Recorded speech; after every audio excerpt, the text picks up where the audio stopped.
मुरली सुनते समय अभ्यास कीजिए। मैं आत्मा गॉडली स्टूडेंट हूँ। ईश्वरीय यूनिवर्सिटी में सुप्रीम टीचर शिव बाबा मुझे पढ़ा रहे हैं। ओम शांति। 30 जनवरी 2022 के अव्यक्त बाप दादा के महावाक्य। रिवाइज डेट 2 जनवरी 1990। विषय सारे ज्ञान का सार स्मृति। आज समर्थ बाप अपने चारों ओर के सर्व समर्थ बच्चों को देख रहे हैं। हर एक समर्थ बच्चा अपनी समर्थी प्रमाण आगे बढ़ रहे हैं। इस समर्थ जीवन अर्थात सुखमय श्रेष्ठ सफलता संपन्न अलौकिक जीवन का आधार क्या है? आधार है एक शब्द स्मृति। वैसे भी सारे ड्रामा का खेल है ही विस्मृति और स्मृति का। इस समय स्मृति का खेल चल रहा है। बाप दादा ने आप ब्राह्मण आत्माओं को परिवर्तन किस आधार पर किया? सिर्फ स्मृति दिलाई कि आप आत्मा हो न कि शरीर। इस स्मृति ने कितना अलौकिक परिवर्तन कर लिया। सब कुछ बदल गया ना। मानव जीवन की विशेषता है ही स्मृति। बीज है स्मृति, जिस बीज से वृत्ति, दृष्टि, कृति सारी स्थिति बदल जाती है। इसलिए गाया जाता है, जैसी स्मृति वैसी स्थिति। बाप ने फाउंडेशन स्मृति को ही परिवर्तन किया है। जब फाउंडेशन श्रेष्ठ हुआ तो स्वतः ही पूरी जीवन श्रेष्ठ हो गई। कितनी छोटी सी बात का परिवर्तन किया कि तुम शरीर नहीं आत्मा हो। इस परिवर्तन होते ही आप मास्टर सर्वशक्तिवान होने के कारण स्मृति आते ही समर्थ बन गई। अब ये समर्थ जीवन कितना प्यारा लगता है। स्वयं भी स्मृति स्वरूप बने और औरों को भी यही स्मृति दिलाकर क्या से क्या बना देते हो। इस स्मृति से संसार ही बदल लिया। ये ईश्वरीय संसार कितना प्यारा है। चाहे सेवा अर्थ संसारी आत्माओं के साथ रहते हो, लेकिन मन सदा अलौकिक संसार में रहता है। इसको ही कहा जाता है स्मृति स्वरूप। कोई भी परिस्थिति आ जाए, लेकिन स्मृति स्वरूप आत्मा समर्थ होने कारण परिस्थिति को क्या समझती? ये तो खेल है, कभी घबराएगी नहीं। भल कितनी भी बड़ी परिस्थिति हो, लेकिन समर्थ आत्मा के लिए मंजिल पर पहुंचने के लिए ये सब रास्ते के साइड सीन्स अर्थात रास्ते के नजारे हैं। साइड सीन्स तो अच्छी लगती है ना। खर्चा करके भी साइट सीन देखने जाते हैं। यहाँ भी आजकल आबू दर्शन करने जाते हो ना। अगर रास्ते में साइट सीन्स ना हो तो वह रास्ता अच्छा लगेगा? बोर हो जाएंगे।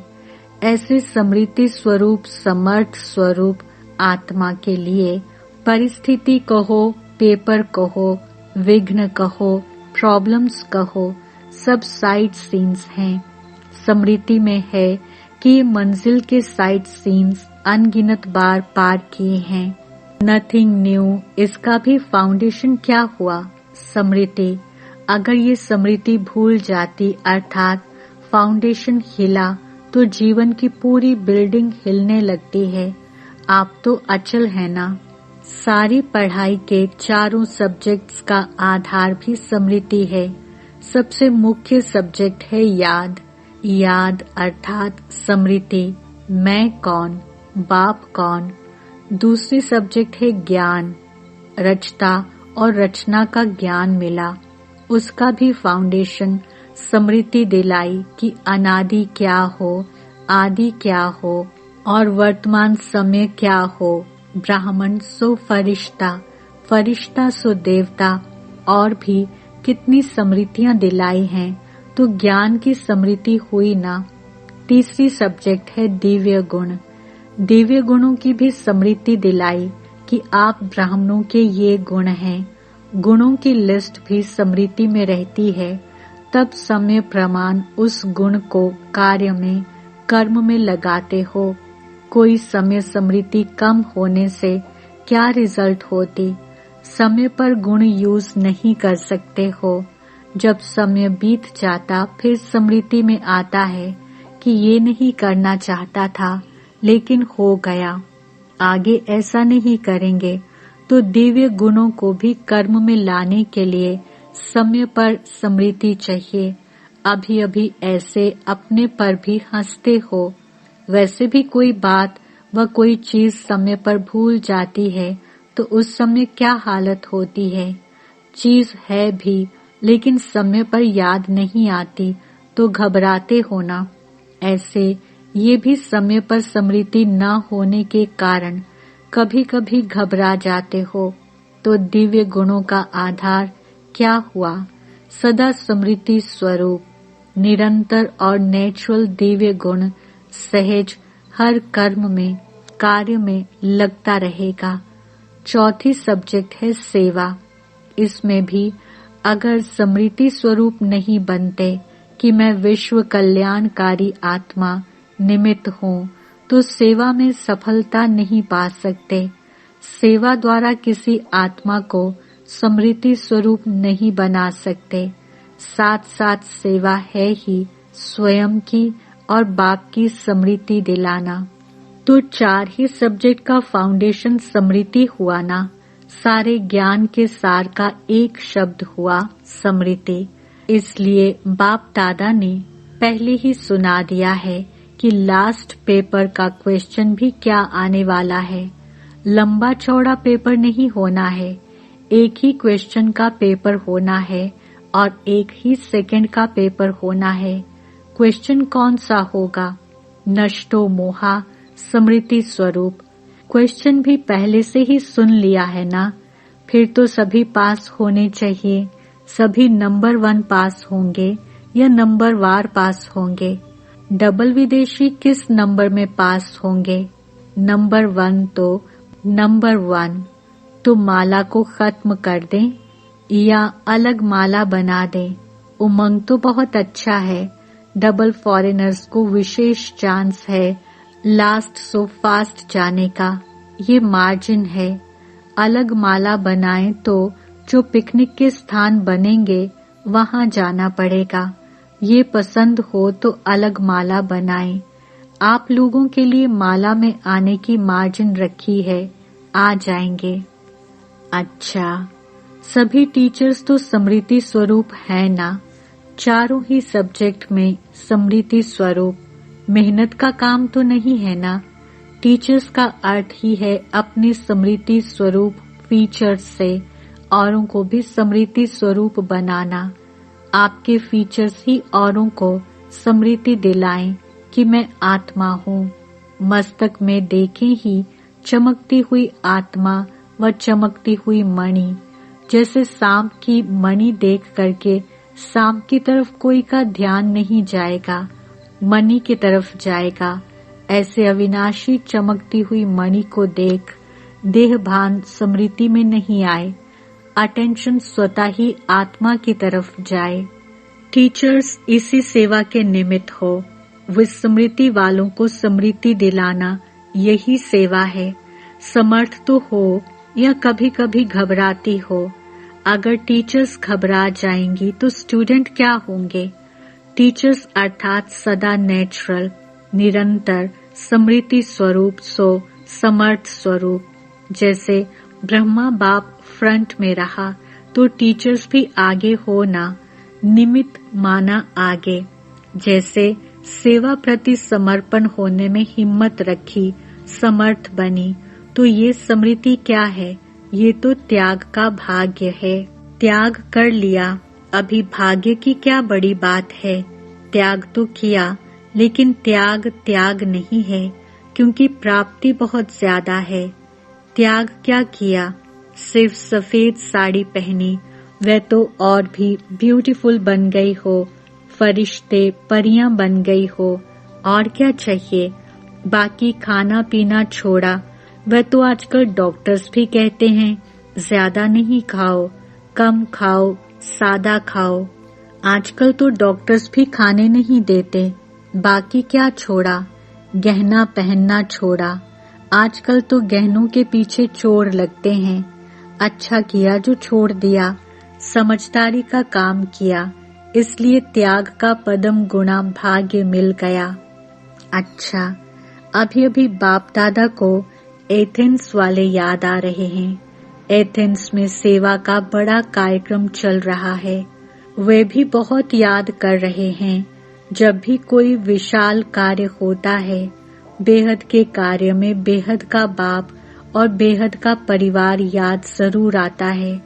जो भी बच्चे गए हैं, हिम्मत वाले बच्चे हैं जो निमित्त बने हैं। उन्हों की हिम्मत कार्य को श्रेष्ठ और अचल बना देती है। बाप के स्नेह और विशेष आत्माओं की शुभ भावना, शुभ कामना बच्चों के साथ है।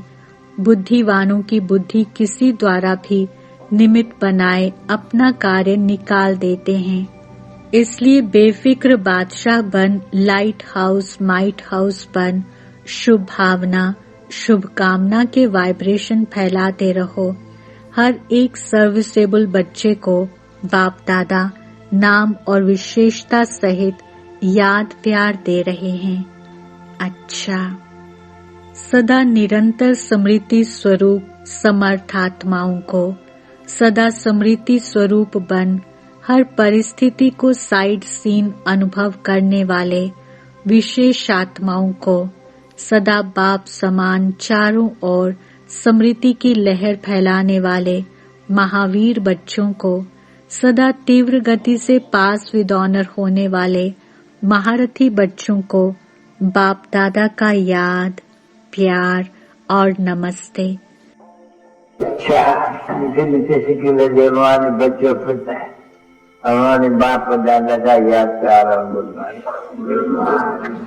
ऐसे हम रूहानी बच्चों की रूहानी बाप दादा को याद, प्यार, गुड मॉर्निंग, नमस्ते और बहुत बहुत शुक्रिया। दिल्ली जोन से अव्यक्त बाप दादा की मुलाकात। सदा अपने भाग्य को देख हर्षित होते हो, सदा वाह वाह के गीत गाते हो। हाय हाय के गीत समाप्त हो गए या कभी दुख की लहर आ जाती है। दुख के संसार से न्यारे हो गए और बाप के प्यारे हो गए, इसलिए दुख की लहर स्पर्श नहीं कर सकती। चाहे सेवा अर्थ रहते भी हो, लेकिन कमल समान रहते हो। कमल पुष्प कीचड़ से निकल नहीं जाता, कीचड़ में ही होता है, पानी में ही होता है, लेकिन न्यारा होता है। तो ऐसे न्यारे बने हो। न्यारे बनने की निशानी है, जितना न्यारे उतना बाप के प्यारे बनेंगे। स्वतः ही बाप का प्यार अनुभव होगा और ये परमात्म प्यार छत्र छाया बन जाएगा।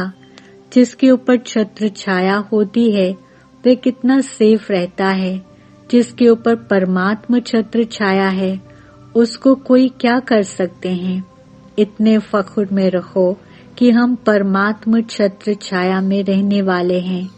अभिमान नहीं है, लेकिन रूहानी फख्र है। बॉडी कॉन्शियस होंगे तो अभिमान आएगा, आत्माभिमानी होंगे तो अभिमान नहीं आएगा, लेकिन रूहानी फख्र होगा। और जहाँ फख्र होता है वहाँ विघ्न नहीं हो सकता।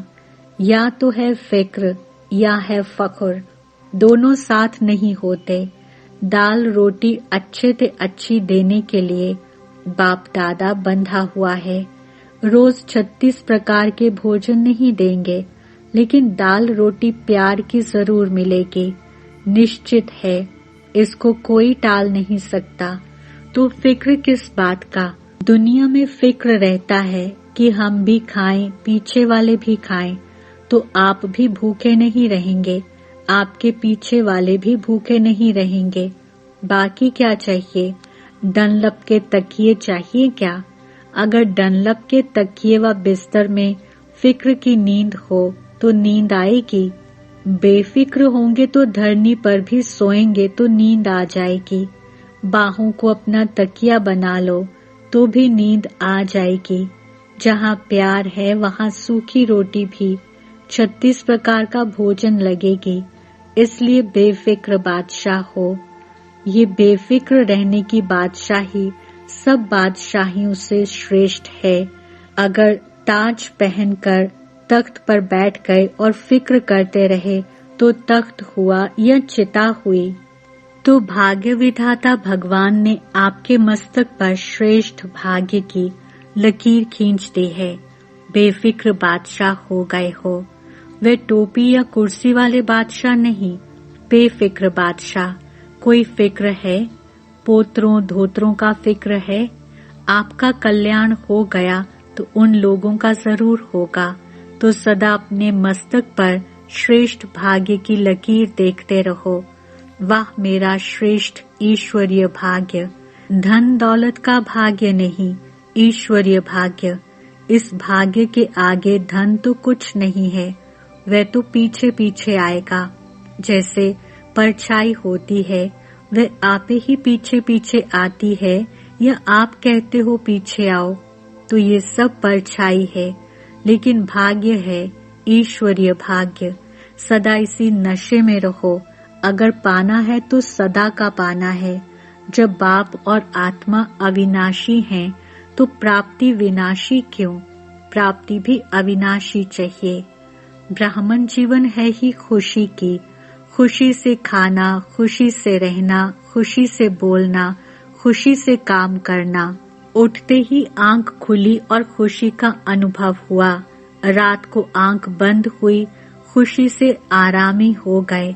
यही ब्राह्मण जीवन है। अच्छा, बाप दादा से व्यक्तिगत मुलाकात। आज्ञाकारी बनने से परिवार की दुआएं। बाप दादा के सामने गायत्री मोदी का परिवार बैठा है। बाप दादा इस परिवार की एक बात देख करके बहुत खुश हैं। कौन सी बात? आज्ञाकारी परिवार है। इतना दूर से पहुंच तो गए ना। ये भी दुआएं मिलती हैं। जो आज्ञा पालन करता है, चाहे किसी की भी, एक ने कहा दूसरे ने माना तो खुशी होती है। दिल से एक दो के प्रति दुआएं निकलती हैं। कोई अच्छा दोस्त या भाई हो, अगर कहते ये बहुत अच्छा है तो ये दुआएं हुई ना। किसी को भी हाँ जी करना व आज्ञा मानना, इनकी गुप्त दुआएं मिलती हैं। तो दुआएं समय पर बहुत मदद देती हैं। उस समय पता नहीं पड़ता है, उस समय तो साधारण बात लगती है, चलो हो गया। लेकिन ये गुप्त दुआएं आत्मा को समय पर मदद देती हैं। ये जमा हो जाती हैं। इसलिए बाप दादा देखकर खुश हैं। चाहे किसी भी कार्य के लिए आए तो है ना। और ये भी याद रखना कि परमात्मा स्थान पर किसी भी कारण से, चाहे देखने के हिसाब से भी आ गए, जानने के हिसाब से भी आ गए, तो भी पांव रखा, उसका भी फल जमा हो जाएगा। ये भी कम भाग्य नहीं है। ये भाग्य भी आगे चल करके अनुभव करेंगे। उस समय अपने को बहुत भाग्यवान समझेंगे। किसी भी कारण से हमने पांव तो रख लिया, अभी तो पता नहीं पड़ेगा। अभी सोचते होंगे पता नहीं क्या है, लेकिन बाप जानते हैं कि जाने अनजाने भाग्य जमा हो गया, जो समय पर आपको भी पता पड़ेगा और काम में आएगा। अच्छा, रशिया के भाई बहनों की याद चक्रधारी बहन ने दी। अच्छा है, थोड़े समय में सफलता अच्छी और अच्छी प्यासी आत्माएं निकली हैं। उनका स्नेह बाप के पास पहुंच गया। सभी को याद प्यार लिखना और कहना कि बाप दादा का स्नेह सभी बच्चों को सहयोग दे आगे बढ़ा रहा है। अच्छी सेवा है, बढ़ाते चलो। वरदान, पुरुषार्थ की यथार्थ विधि द्वारा सदा आगे बढ़ने वाले सर्व सिद्धि स्वरूप भव। स्पष्टीकरण, पुरुषार्थ की यथार्थ विधि है अनेक मेरे को परिवर्तन कर एक मेरा बाबा इस स्मृति में रहना और कुछ भी भूल जाए, लेकिन यह बात कभी नहीं भूले कि मेरा बाबा, मेरे को याद नहीं करना पड़ता, उसकी याद स्वतः आती है। मेरा बाबा दिल से कहते हो तो योग शक्तिशाली हो जाता है। तो इस सहज विधि से सदा आगे बढ़ते हुए सिद्धि स्वरूप बनो। स्लोगन: मायाजीत बनना है तो स्नेह के साथ साथ ज्ञान का भी फाउंडेशन मजबूत करो। ओम शांति। लवलीन स्थिति का अनुभव करो। कर्म में, वाणी में, संपर्क व संबंध में, लव और स्मृति व स्थिति में लवलीन रहना है। जो जितना लवली होगा वह उतना ही लवलीन रह सकता है। अभी आप बच्चे बाप के लव में लवलीन रह औरों को भी सहज आप समान व बाप समान बना देते हो। ओम शांति।